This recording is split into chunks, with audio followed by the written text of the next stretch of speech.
Hey guys, tonight we journey back to a time when the winters were unforgiving. The homes were smokier than a barbecue pit, and your best hope for warmth was a moldy wool tunic and some aggressively cuddly livestock. We're talking about medieval peasants, regular folks trying not to freeze to death in the middle of a dark age deep freeze. Imagine icy mud seeping through the cracks in your shoes, a leaky thatched roof above, and the unmistakable aroma of everything. Guess what? Bathing's more of a summer sport. You probably won't survive this. But don't worry, you're just here to listen. So, before you get comfortable, take a moment to like the video and subscribe, but only if you genuinely enjoy what I do here. And while you're at it, post your location and local time. I love seeing where you're listening from. Now, dim the lights, maybe turn on a fan for that soft background hum. And let's ease into tonight's journey together. You push open the low wooden door of your hovel, and a gust of freezing air practically tackles you. The hinges groan like they resent the effort, and the weak winter sunlight offers little help as you shuffle inside. The floor is mostly packed earth, ice-crusted and pockmarked from your boots. A faint smoke trail curls upward from the hearth, not because the fire's roaring, but because the thatched roof doesn't believe in proper ventilation. At least the smoke's warm. Kind of. Your house is, if you can even call it that, built from wattle and daub. Basically sticks crisscross like a primitive basket, slathered in mud, dung, and straw. It's holding up impressively well, considering it's basically poop glue. There's one room for everything. Sleeping, cooking, squabbling, and occasionally dying quietly. Privacy. That's for royalty and hermits. The fire, the heart of your home, struggles in the hearth. You eye the logs nervously. Firewood is precious, and you've already burned the broken stool and half of last summer's tools. You wrap your cloak tighter. It's made of wool and smells like damp sheep because it was a damp sheep until recently. The air is so cold your breath fogs up, and you can see it hang around your face like a ghost reluctant to leave. Outside it's worse. Snowbanks cling to the edges of the village, and everything crunches ominously underfoot. Your chores don't care that it's cold. You still have to feed the animals, break the ice on the water troughs, and pray the chickens haven't frozen into feathery statues. One of them might have. You'll check later. Maybe. When night falls, the real misery sets in. You and your family, 3 generations squeezed together like turnips in a sack, curl up on straw bedding in the corner. Fleas are a guarantee, warmth is a luxury, and someone always has cold feet that find you under the blankets. Lucky you. The candle flickers, casting elongated shadows that jitter across the cracked walls. You imagine they're spirits or worse, debt collectors. You press your hands against your sides, tucking them under your arms for warmth. Gloves? You have mittens. If you count 2 sacks tied around your hands with twine. They're not exactly waterproof, but they make great fashion statements at the local tavern. If you had money to go there. Speaking of warmth, body heat is the most reliable source you have. Family members sleep back to back like huddled puppies, hoping to share some of that precious inner fire. There's a reason people had so many kids back then. Sure, legacy, but mostly free heating units. Historians still argue whether medieval peasants genuinely understood concepts like hypothermia, or if they just saw it as, when Uncle Jeffrey turned blue and stopped waking up. Either way, survival wasn't guaranteed. The winters were brutally long, and the line between chilly discomfort and fatal freezing was alarmingly thin. One bad week could mean the difference between limping into spring or being buried beneath it. A mainstream fact here, by the 14th century, Europe was entering what's now called the Little Ice Age, a period of lower-than-average temperatures that made winters particularly cruel. Thatched roofs got heavier with snow, water supplies froze solid, and crops planted too late would just rot in the frozen soil. You wouldn't have known the term for it, of course. You just mutter something about cursed winds and go back to boiling cabbage. And here's a quirky little tidbit to brighten the gloom. Some peasants stuffed dried moss into their clothes for insulation. That's right, moss. Nature's thermal padding. Not particularly fashionable, but if it meant not losing a toe, you'd happily be known as the walking shrub. In the middle of the night, the wind howls through the gaps in the walls, and you wake up wondering if the roof will make it to morning. You're almost certain you saw a star through that hole over the bed. Or maybe that's just a particularly shiny rat. Either way, you roll over and pull the blanket, a scratchy woolen sheet that smells faintly of goat, over your head. Some families kept animals indoors during the worst months. It's not just a weird rustic design choice. It helped warm the space. Yes, you had to share your home with a sheep named Mabel and a chicken who thinks she owns the place. But they didn't complain about snoring and their body heat. Surprisingly effective. You dream lightly if at all. Hunger and cold make even sleep a slippery thing. But when you do drift off, it's to the sound of creaking timbers, the rhythmic wheeze of someone's winter cough, and maybe, just maybe, the soft cluck of that bossy chicken hopping onto the table again. Morning doesn't so much arrive as it does leak in through the gaps in the walls. A pale, sluggish light seeps across the packed dirt floor, catching on frost-crusted wooden beams, and the glimmer of condensation on every surface. Your joints protest as you sit up, straw clinging to your tunic. The fire has gone out, of course. It's a cruel little game it plays, survive the night, and you win the prize of starting from scratch. Again, you stumble to the hearth, rubbing your arms, and consider whether you can coax a flame from the embers using some dried dung and optimism. The dung is easier to find than the optimism. But first food. Or at least something masquerading as food. Your winter menu is limited. Anything fresh has long since vanished or frozen. Fruits? Only in songs. Vegetables? Mostly root types, half-shriveled and slightly judgmental. Meat? Only if something recently died or you're very lucky or very illegal, but we'll get to that in a few sections. Today's breakfast is a familiar mush. A gruel of oats and water, seasoned with a dash of smoke from last night's fire and a whisper of stale salt. Rustic. Bread, when available, is dense, dry, and oddly gray. That's because it's not just wheat. It's likely mixed with beans, peas, acorns, and whatever else was lying around that didn't scream inedible too loudly. Sometimes it's made from rye or barley, both of which store better in cold weather. But wheat, that's for rich folks and prayers. You tear off a chunk, using your sleeve to catch the crumbs. It's so hard you could knock someone out with it, don't ask how you know that. One bite and your molars tingle. Chewing it feels like a small personal challenge from the gods. Then there's the soup. Always soup. Always. Some variation of pottage, a slow-boiled stew made with grains, herbs, and any edible scrap you can toss in. It's like medieval stone soup, only without the storybook whimsy and with more turnips. So many turnips. If you never see another turnip, it'll still be too soon. Today's pottage is yesterday's, which was the day before's. You just keep topping it off.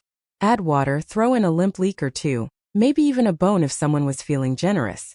It simmers all day, thickening into something between food and medieval concrete. You pull up a wooden stool and spoon out the broth. It's warm, and that alone makes it a comfort. You share it with the family, dipping that hard bread into the liquid to soften it enough not to shatter your teeth. The youngest child makes a face.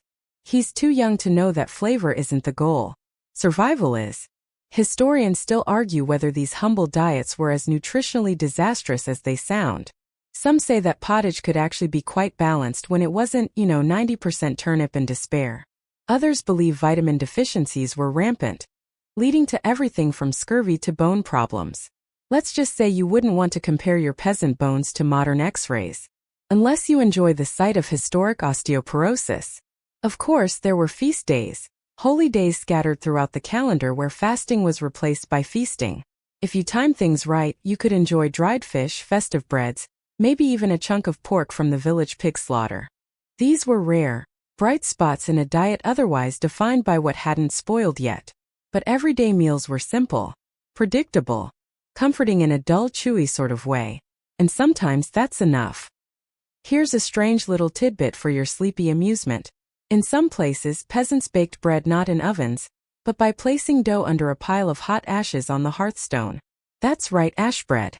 It might sound horrifying, but people swore by it.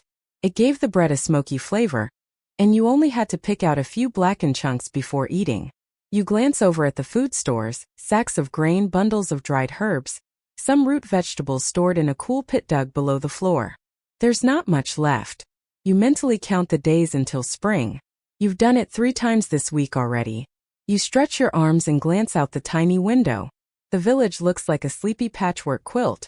Snowy rooftops, little trails of smoke, and figures hunched over against the wind, carrying buckets or pulling carts. Everyone's trying to make it through the day without losing a finger to frostbite or hope to despair. Water, by the way, is another chore. The well's likely frozen at the top, so you'll have to break the ice with a stick and draw it slowly, hoping the rope doesn't snap. Sometimes you melt snow boiling it to be safe, though safe is relative. You've long since stopped asking what that floating speck might be. Mealtime ends with a burp from someone across the room and a muffled scolding. No one has the energy for a real fight. You scrape the last of the gruel from your bowl and set it on the floor. Wooden, uneven, and made by your cousin. He's very proud of it, even if it leaks a little. Outside, the chickens cluck irritably, and the pig snorts from its straw bed. You envy them slightly. The pig doesn't have to do chores. But then again, you don't have to worry about being turned into sausages. Not yet anyway. You sigh, tighten the cord on your woolen belt, and prepare for the day's work. Chores await. Firewood must be fetched. Ice must be chipped. And tonight's soup isn't going to stir itself. The wind outside howls again, pressing against the walls like some ghostly visitor checking in to see if you've given up yet. But you haven't. Not today. The cold doesn't care how tired you are. You pull on your rough woolen overcloak, still damp from yesterday's snow, and shuffle over to the hearth. With practiced fingers you prod the dead embers, blowing gently until a sullen little glow stirs awake. You feed it dried twigs and sheep dung patties, watching it yawn to life. Smoke curls up, uninvited, into the room. Your eyes sting instantly. You cough, but there's no escaping it. Every breath you take smells of ash, livestock, old wool, and something slightly moldy you can't quite place. Welcome to your home. It's cozy in the way a cave might be if you shared it with 6 relatives and a nervous goat. Fires are both lifeline and hazard. Most peasant homes have a central hearth, just a shallow pit in the floor or a crude stone ring. There's no chimney, just a hole in the roof that might as well be decorative on days like this. Smoke snakes everywhere, clinging to your clothes, settling in your lungs, and blackening the wooden beams above your head. Historians still argue whether medieval people understood the long-term health risks of this constant smoke exposure. Given the average lifespan and the number of other dangers, it may have been low on the list. You stoke the fire carefully. Too much wood too fast and it could spark. A genuine fear when your walls are made of twigs and hay. Fires were a common cause of total home destruction. There's nothing quite like surviving a brutal winter only to have your house accidentally flambéed by a wayward ember. As the fire grows, you try to warm your hands. They're red and raw, the skin split at the knuckles. Chilblains, painful sores caused by constant exposure to cold and moisture, are just part of the season. Your fingertips go numb a dozen times a day. You've learned to tell the difference between cold and oh. Even indoors, the temperature hovers barely above freezing. You layer up. Linen undergarments, thick wool tunics, and anything else you can wrap or tie around your shivering limbs. You look a bit like a laundry pile with legs. Fashion, in the medieval sense, means whatever doesn't itch too badly and hasn't been nibbled by mice. And then there's the bed, or rather the bed situation. You and your family all sleep in the same room, often on a raised wooden platform, or sometimes directly on the floor atop bundles of straw or old rushes. The mattress is more an idea than an object, stuffed with straw, feathers if you're incredibly lucky, or dried bracken. Every few weeks you replace it, though by then it usually smells like it's plotting against you. Blankets are rare treasures. A single heavy wool cover might serve 3 or more people. Everyone piles under it like burrito fillings, using each other as heaters. No one sleeps alone unless they're sick, or suspiciously quiet. And yes, the fleas. Always the fleas. They are eternal. You've tried everything, washing with ash, hanging pungent herbs, even sprinkling vinegar on your bedding. Nothing works. They're tiny demons with impressive work ethics. You've named a few out of bitter respect. Here's a bizarre fact to lull you into sleepy disbelief. Some folks used to tuck a warm stone from the hearth into their beds, wrapped in cloth. It's basically the medieval version of a hot water bottle, except rockier, and occasionally liable to scorch your thigh if you weren't careful. But hey, toasty toes. Midday brings a bit of movement to your village. You can hear the creak of a cart, the soft clink of pails, someone yelling at an uncooperative cow. Chores continue regardless of the cold. And you? You're on laundry duty today, which means a trip to the frozen stream with a bucket of stiff linens and a grim determination to feel your fingers again by April. Laundry is agony. First you break the ice. Then you scrub fabric against a rock, using lye soap that burns slightly but gets the job done.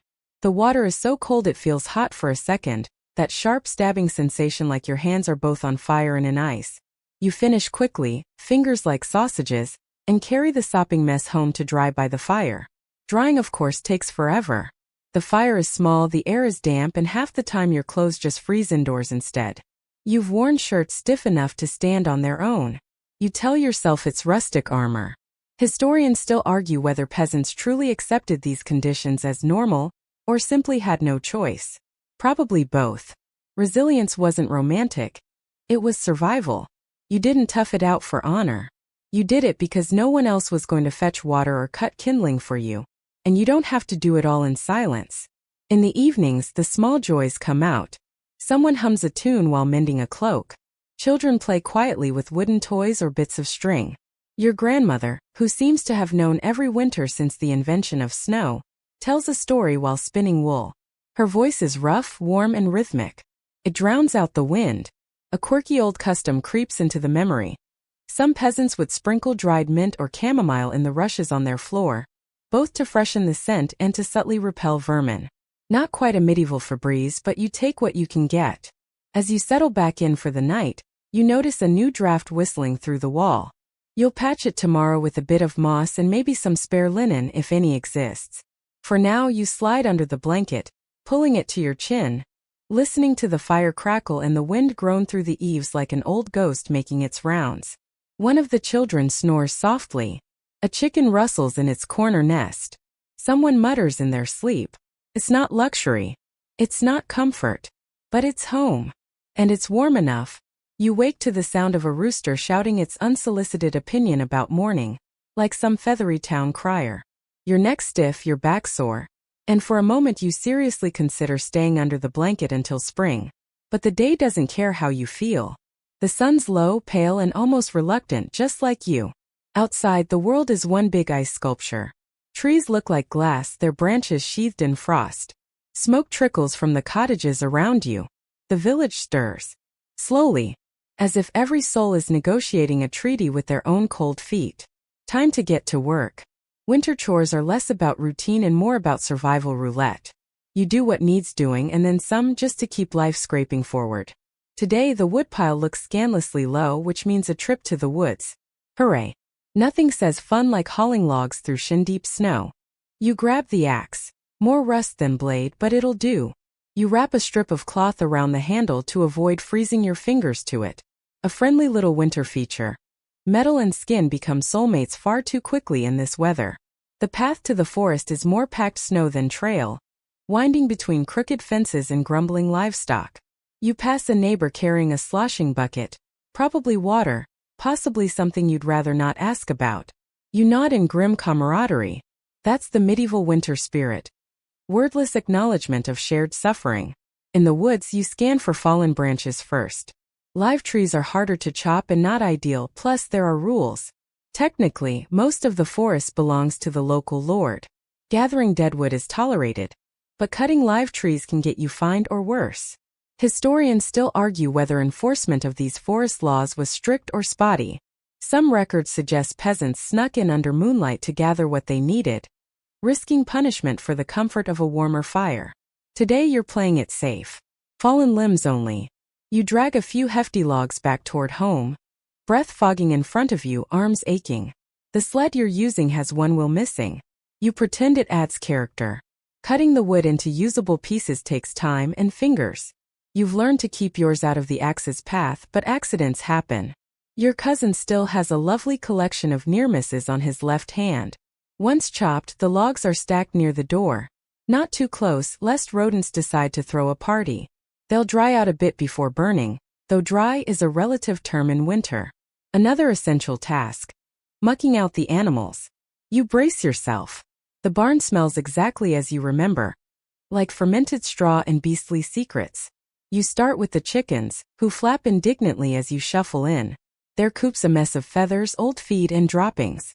You scrape it clean with a flat wooden paddle, toss in fresh straw, and top off their feed. If you're lucky, there's an egg or two hidden beneath one particularly judgmental hen. You retrieve it carefully, as if defusing a small angry bomb. Next is the pig. Pigs are intelligent, stubborn, and smell like they've been dead for 3 days, even when they're perfectly healthy. You coax it up from its straw bed with a carrot stub, checking its pen for frozen water or signs of illness.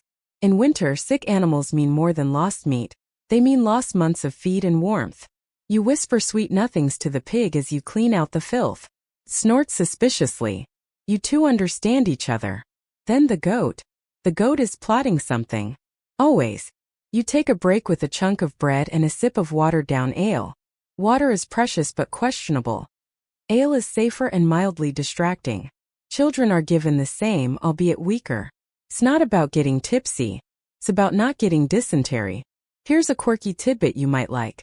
Some peasants hung dried frogs around their livestock pens in winter, believing the little critters warded off illness and bad luck.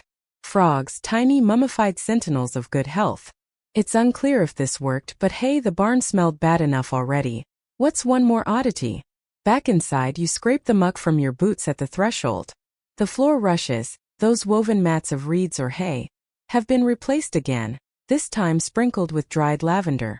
For 5 glorious minutes, the room smells like something other than compost and wet wool.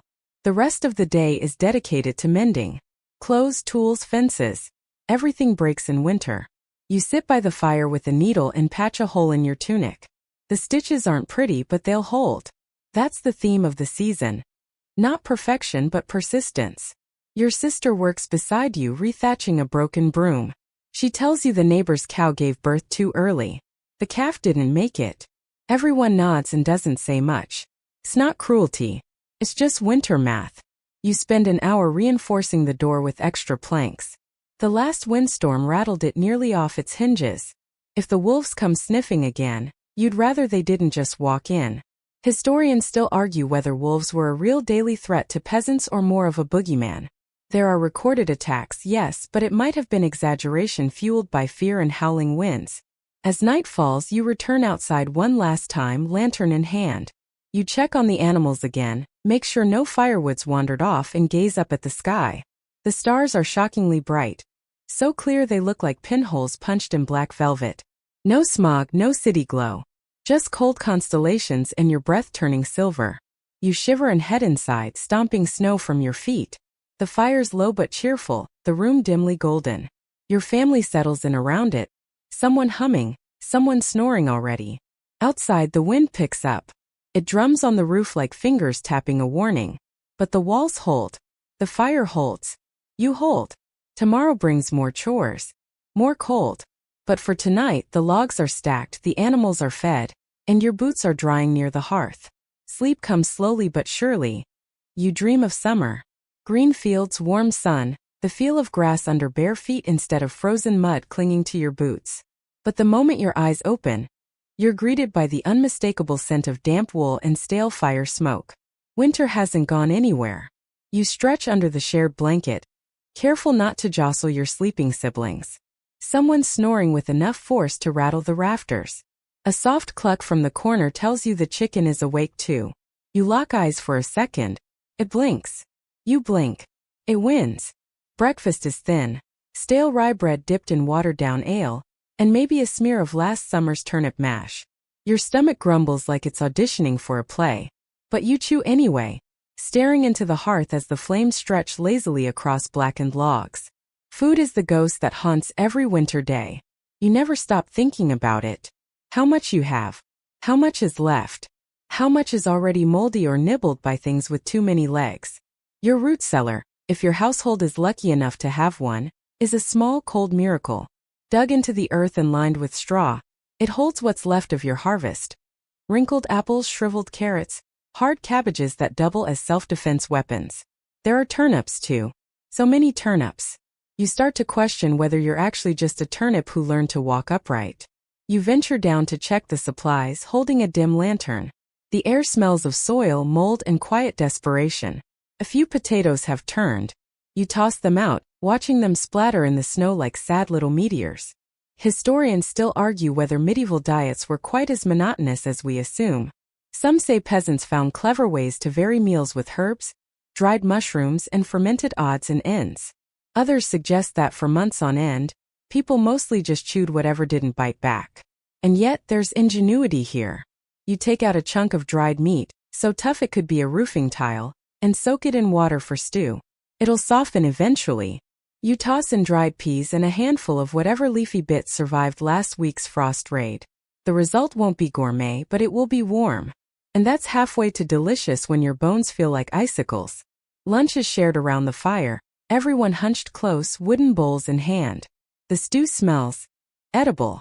No one complains. You even manage a joke about the mystery leaf adding flavor notes of moss and regret. Your little brother snorts stew out of his nose. Worth it. But food is more than just a chore. It's a lifeline of community.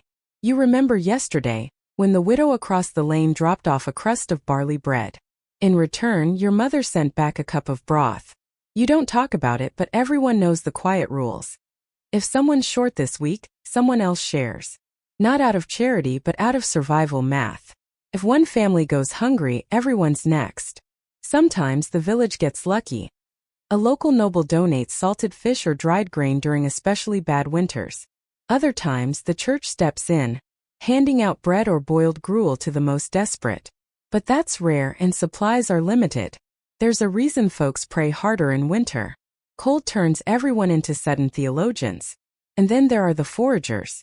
Even in the dead of winter, a few brave souls venture into the woods or marshes looking for something, anything to eat. Bark, lichen, roots, nuts the squirrels forgot to hoard. One of your neighbors once cooked a soup with roasted acorns and said it wasn't the worst thing I've chewed. High praise indeed. A quirky custom you recall from last year. Some villagers bury a tiny figurine made of dough near the hearth for good harvest fortune. It's shaped like a pig or a loaf, and left untouched all winter. By spring it's usually moldy, but no one dares toss it until the first green sprout appears. You don't know if it works, but traditions are hardier than turnips. Today you volunteer to help grind grain for bread. It's backbreaking, wrist-numbing work. The hand quern, a pair of heavy stones, is older than your grandfather and twice as moody. You pour dried barley into the top, then crank the upper stone in slow, maddening circles. The flour dribbles out in weak puffs like it's being stingy on purpose. Your arms scream. Your fingers cramp. You mutter medieval insults at the quern under your breath. Someone suggests adding oat husks to stretch the flour. It'll make the bread tougher, but you'll have more of it. You agree. Your jaw's been aching for a challenge anyway. By evening, the dough is rising near the fire. Slowly, reluctantly. It knows what's coming. You bake the loaves on hot stones, the crust blistering into tough brown armor. They smell amazing, which is a cruel deception. They taste like slightly warmed regret. But you eat with gusto. Hunger has a way of making everything taste like hope. And yet there's a strange joy in it. The shared meal.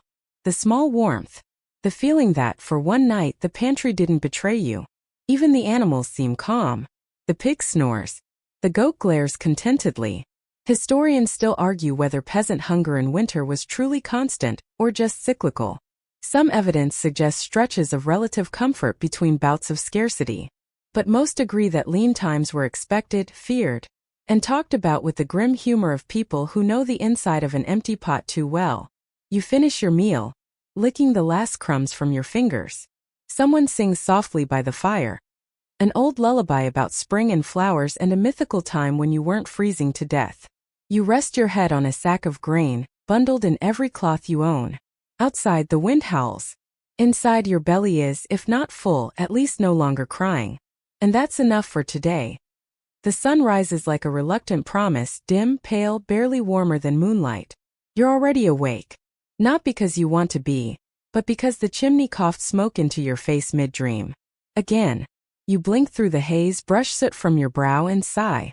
It's another fine day in winter paradise. This morning, the house is colder than usual.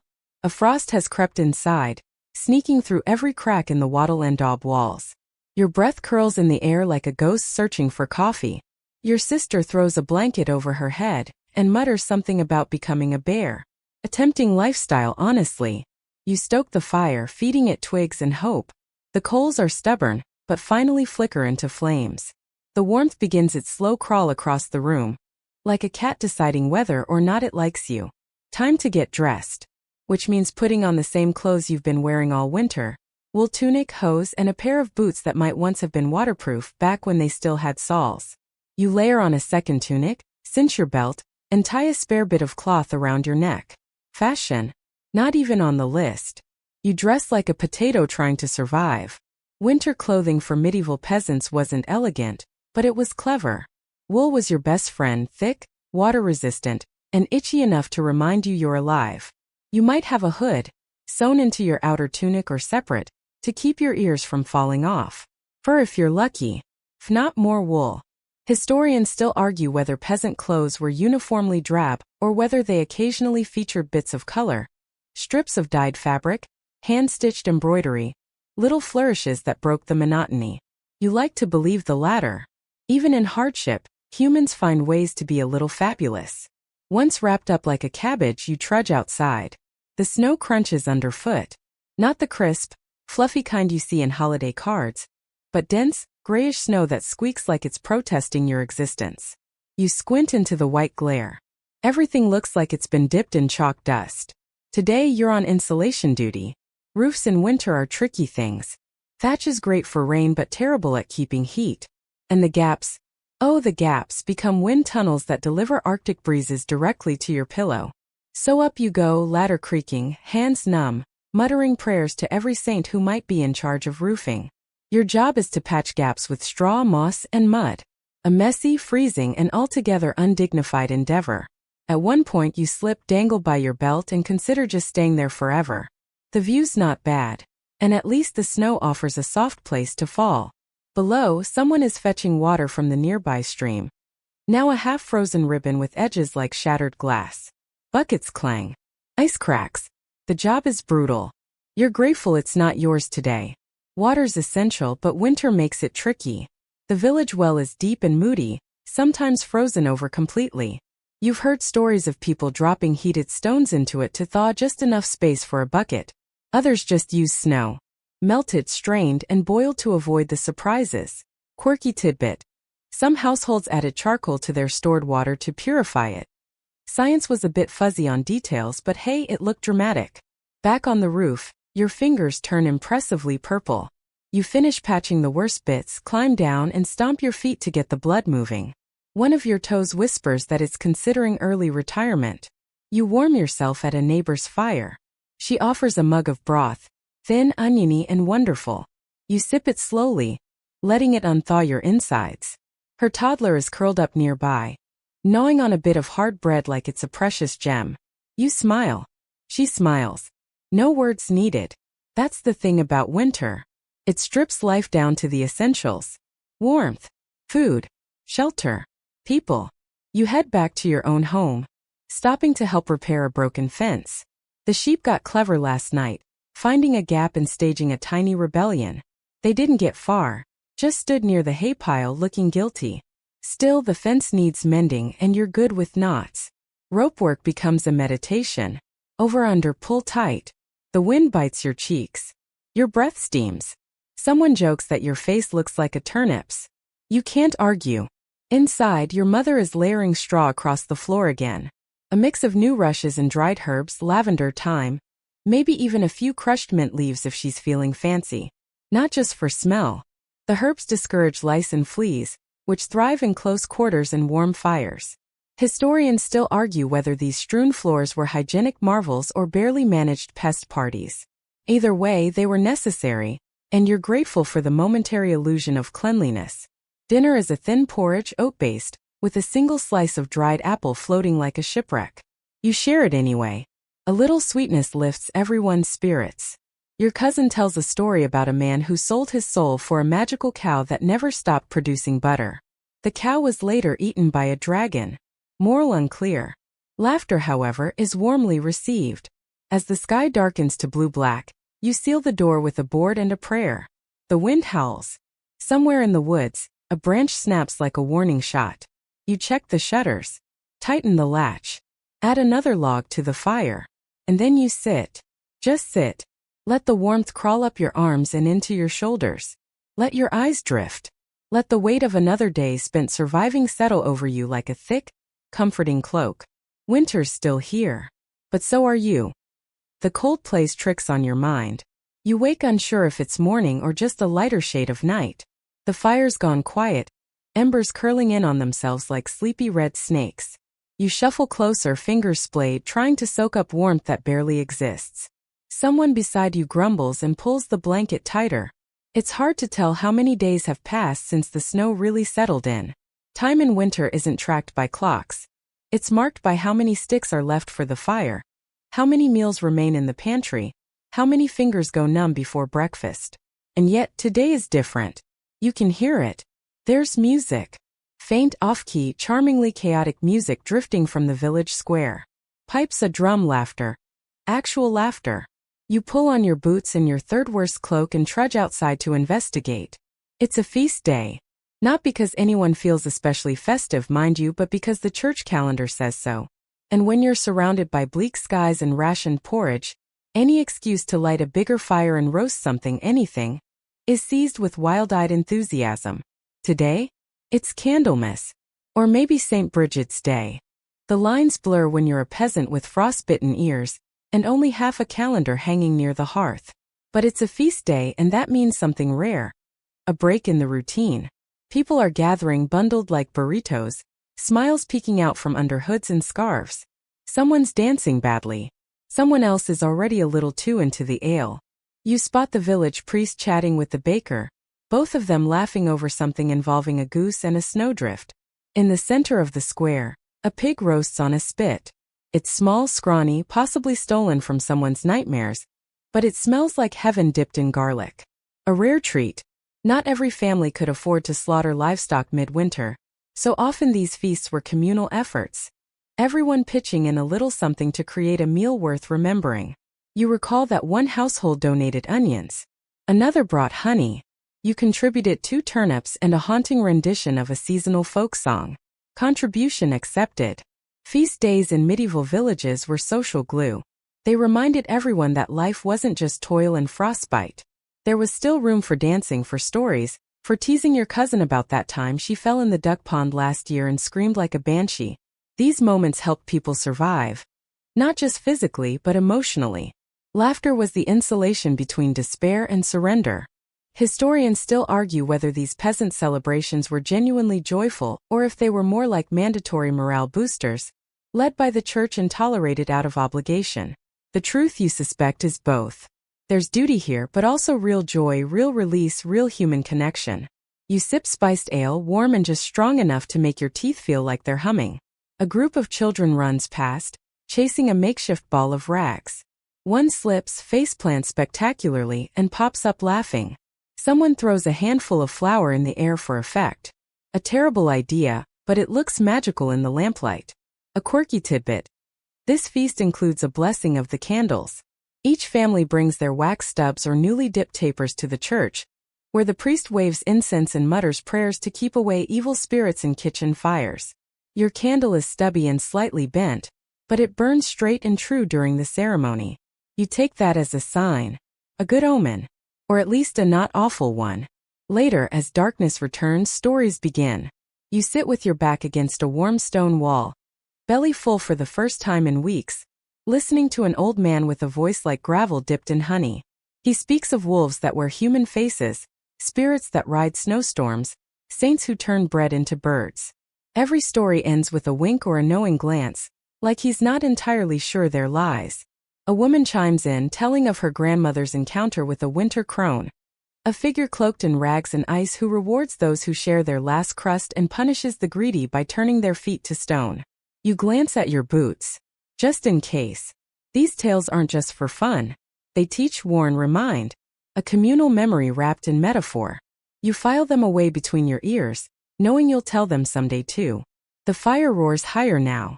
Sparks shoot into the sky like little stars trying to escape. People sway to the rhythm of a drum that has probably seen better centuries. The music turns softer then slower. Someone starts a lullaby. Not for children, no, for everyone. You hum along, resting your chin on your knees. And you think about how winter, for all its cruelty, reveals a different side of village life. Slows things down, sure, but it also brings people closer. It strips life to its bare essentials and then says, "What will you do with this?" Tonight the answer is, you'll feast. You'll laugh. You'll listen to a woman tell you that if you eat garlic before bed, the winter spirits can't steal your dreams. Honestly, worth trying. You return home late, cheeks flushed, pockets mysteriously containing an extra roll, and a small wax doll made by one of the kids. A gift, they said. For good luck. Or because you looked like you needed it. Either way, it now guards your bedside, staring nobly into the shadows. You sleep deeply, the kind of sleep that only comes after warmth, food, and a belly laugh so fierce your ribs still ache. Outside, the wind howls. Inside, you dream of dancing pigs and singing candles. Winter hasn't changed. But tonight you did. The morning after the feast feels like waking from a warm, pleasant dream, one that faded just before the good part. You stir under your blanket and immediately regret it. Your back aches, your legs ache, and mysteriously your left eyebrow aches. Must have been the dancing. You crack one eye open. A sliver of sunlight slices through the shutters, illuminating a faint dusting of flour on the floor. You remember the flour snow. Great idea. Until the chickens tracked it everywhere. Still, spirits are higher. The house feels lighter somehow despite the chill. Laughter still lingers in the corners like smoke, and you stretch slowly, bones clicking like rusty hinges. Today, though, reality is back. The larder is lower, the firewood stack shorter, and you've got a new job on the list. Fixing tools. The winter doesn't pause for merriment. Axes split, sickles snap, and ropes fray. And without tools, survival turns from very difficult to please write a will. You head to the shed, a marvel of questionable engineering. It leans just enough to look contemplative. Inside, a scattering of iron tools with scraps, and a scent that can only be described as moldy barn with dreams of cheese. Your first project? The hoe.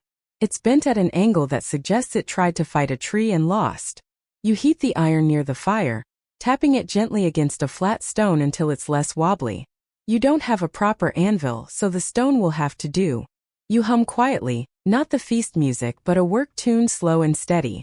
In medieval times, tools weren't mass-produced. Each item had value. Repairs were part of life, not an afterthought. A good blacksmith was a village treasure. And a bad one? Well, at least they made nice sparks. Historians still argue whether rural peasants did most repairs themselves or relied on local smiths and carpenters for even small fixes. Either way, you're learning the art of just make it work somehow.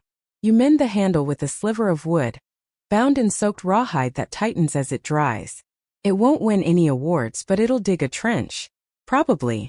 Next comes the fishing net. It's not yours technically, it belongs to old Tom, but he lets you borrow it in exchange for half a catch or one good story. You're better at the latter.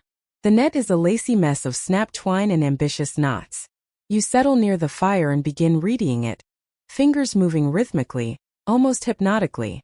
Over loop, pull tight. Like embroidery but with more risk of frostbite.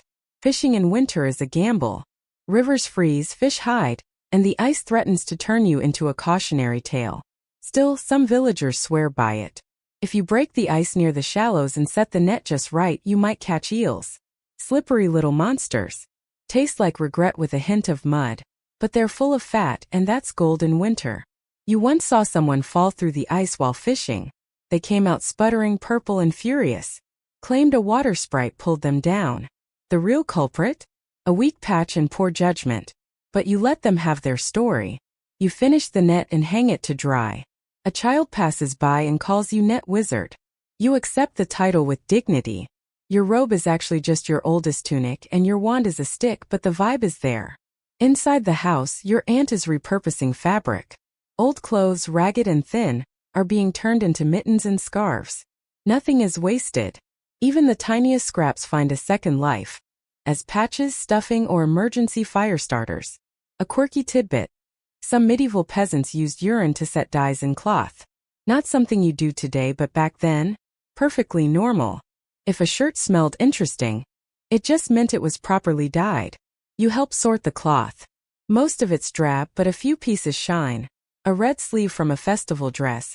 A bit of blue that might have once been part of a noble's discarded tunic. These scraps feel like treasure. Proof that life wasn't always brown and gray. Later you gather firewood.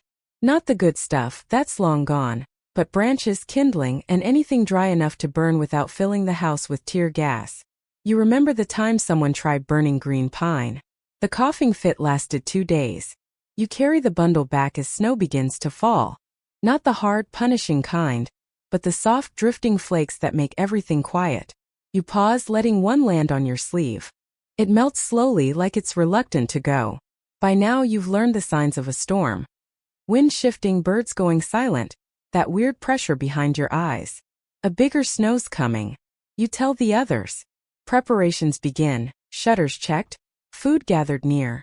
Fire fed until it roars like a dragon with indigestion. Dinner is modest. Barley stew with a single strip of bacon waving through it like a flag. It's enough. Warmth pools in your belly, and the room smells like contentment. Someone pulls out the bone dice. You play a few rounds, win 2 turnips, and lose a pair of socks. Fair trade. Then come riddles. Your uncle's best is about a talking tree and a blind mouse. The answer makes no sense, but everyone laughs anyway. You go to bed early, full of food, laughter, and just enough dread about tomorrow's weather to keep your dreams interesting. Under the blanket, you trace the seam of your tunic with one finger and think. Today was quiet, slow, maybe even boring. But you fixed a tool. You repaired a net. You earned 2 turnips. That's survival. That's life. Snow again. You wake to the kind of silence that only happens when the world is smothered in white. It's the quiet of thick snow piled over every surface, muffling footsteps, swallowing sound. Outside the shutter, the light is brighter than usual, flat, silver, unkind. You groan softly and pull your blanket over your head. It's tempting to stay curled up forever, warm in your nest of wool and straw, dreaming of stew that refills itself in cloaks that never itch. But winter isn't interested in your comfort. It demands effort. Even now, you shuffle to the window and crack it open just enough to peek out. A thick drift leans against the wall like it's trying to get in. The path is gone. The fence posts are gone. The world is now just snow, chimney smoke, and whatever's tall enough to poke through. You dress slowly. Layers on layers, itchy and lumpy and necessary. You wrap your feet in rags before pulling on boots. An old trick to keep toes from turning blue. You tie a scrap of wool around your face. It freezes over almost instantly when you step outside. Today's task is grueling and thankless. Clearing snow. You start with the path between the door and the livestock shed, your body already aching from yesterday. The snow fights back, heavy and wet. It clings to your shovel like it's begging not to be moved. Too bad. You've got to reach the animals. Chickens, goats, a single cow who thinks she's royalty and glares at you like you're her lowly servant. She's not entirely wrong. Inside the shed, it's marginally warmer. Probably from all the breathing bodies. The chickens huddle together like angry cotton balls. The goats bleat in complaint, then headbutt each other out of boredom. You feed them hay, break the ice in their water, murmur apologies for the cold. The cow gets special treatment. You save the last apple for her. A shriveled, sad little thing that still smells sweet. She accepts it with disdain and chews slowly, like she's weighing whether you deserve her gratitude. Back outside, you assess the roof.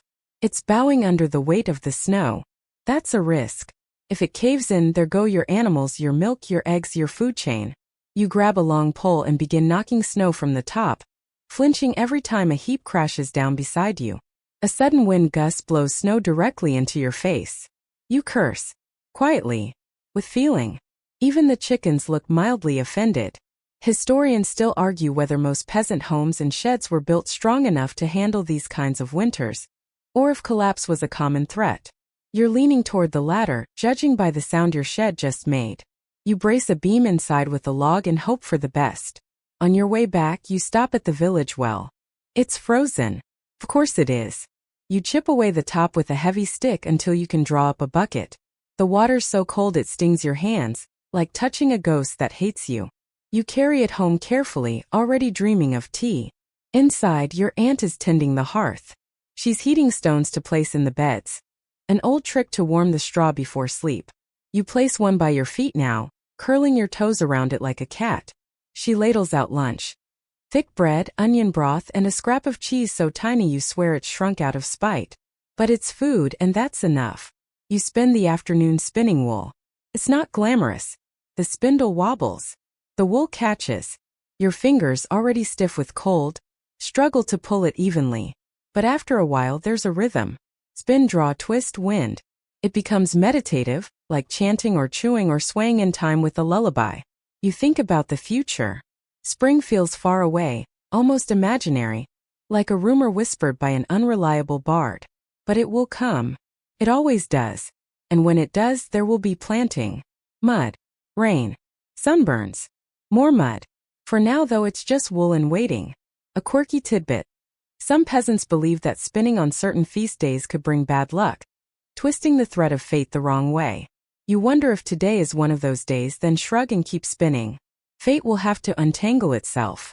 The sun dips early as always. You light the tallow lamp and watch the flame dance behind its smoky glass.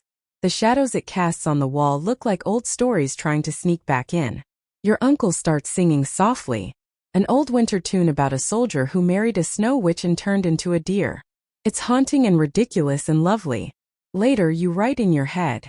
Not on paper, parchment is for priests and scribes. But you compose a story anyway, one to tell by the fire tomorrow. Maybe about a dog who steals firewood. Or a saint who teaches cows to read. Doesn't have to be true. Just has to warm someone up. You lie in bed, the heated stone by your feet fading slowly, the straw rustling beneath you. Outside, the snow keeps falling, each flake adding weight to a world already heavy. But inside there's warmth. A slow, stubborn ember of it deep in your chest. You've fed animals. Fetched water. Spun thread. Dodged a collapsing shed. Tomorrow you'll do it again. And that is how winter is endured. Not by waiting it out, but by moving through it, inch by inch, chore by chore, breath by steaming breath. You wake with a shiver, nose cold, breath visible in the stale morning air. It's still dark, of course it is. In winter, light is a stingy guest. You lie still for a few extra moments, eyes barely open, wrapped in stiff blankets that smell faintly of smoke and something goat-like. The straw beneath you crunches as you shift, but it offers no heat, only the illusion of comfort. You stretch a little and sigh as quietly as possible. Waking others means sharing what little warmth still clings to this frigid pile. You think of spring again because that's the only acceptable mental escape. Dreaming of spring is like nibbling on a memory to fool your stomach. You imagine the squish of thawed mud under your feet, the first sprigs of green poking through the frost, the distant clatter of planting tools instead of coughing and snoring. It's a fantasy so delicious that you almost forget you'll be mucking out pigs within the hour. Your body aches. You're not even sure why. Maybe it's the cold. Maybe it's just the medieval condition. You're 28, and that basically makes you a fossil around here. There's a saying in the village. If your joints don't creak in winter, you're probably dead. You chuckle, but quietly. Humor is a private luxury at this hour. Today, like yesterday, survival is the goal. You'll start by checking the hearth. You pray a coal survive the night. If it didn't, you'll have to trudge through the snow to beg a light from the neighbor. Again, there's no shame in it. Everyone does it. What's shameful is pretending you're fine when your toes are blue and your bread's gone moldy. The kids are stirring. One coughs deep, chesty.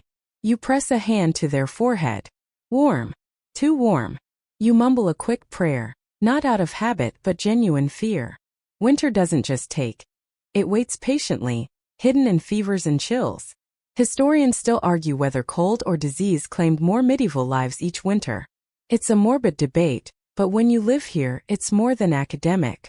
You stir the last of the oats into a thin grayish gruel. It looks miserable, but your stomach doesn't argue. You add a pinch of dried herbs from the small cloth pouch tucked in your tunic, your one luxury. Your grandmother swore it kept the spirits away. Or was it mice? You forget, but the ritual brings comfort. And that's half the battle. Outside, the world remains covered in stubborn snow. You bundle up in everything you own, layers of wool, patched leather, and something that might once have been a curtain. You step into the white, nose burning. The chickens have survived, clucking with irritation at the lack of corn. You feed them, half hoping one might conveniently drop dead. Meat is rare. But no luck, just poop and feathers. Back inside, the house is dim but humming. You wrap your hands around a cup of barely warm ale and exhale slowly. This is peace in a medieval peasant sort of way. A moment without wind or complaints. You close your eyes. You remember stories your mother told you. Of snow spirits who sneak into beds and steal the breath from those who sleep too soundly. Keep your feet warm, she'd say. Or the white lady will come. You used to believe it. You still kind of do. Across the room, your husband tries to start the fire with damp kindling and a string of mild curses. You smile. If the house isn't warm, at least it's familiar. And familiarity is its own kind of comfort. You share a nod, a silent acknowledgement. We made it another day. In winter, that's everything. You think of others who haven't fared so well. The miller's son lost 3 toes last week. The blacksmith's wife is still coughing blood. Nobody says the word plague, but everyone thinks it. You just knock wood, rub your herbs and sip your ale. Even the livestock seem quieter this morning. The piglet snorts curled near the hearth, its belly rising and falling with a steady rhythm. You're not sure who benefits more from the shared heat, you or the pig. Probably the pig. Someone farts. Loudly. There's a pause, then a round of tired laughter. You laugh too because in winter every chuckle is sacred. You glance at the shuttered window, where light is finally trying to push through. Just a sliver of gray dawn, but it's enough. You survived another night. Another brutal, beautiful, ridiculous medieval winter night. You stand slowly, knees popping. Outside, someone's already chopping wood.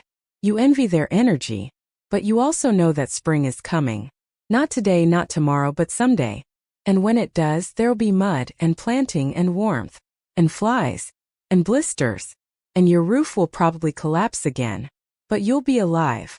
And that here means everything.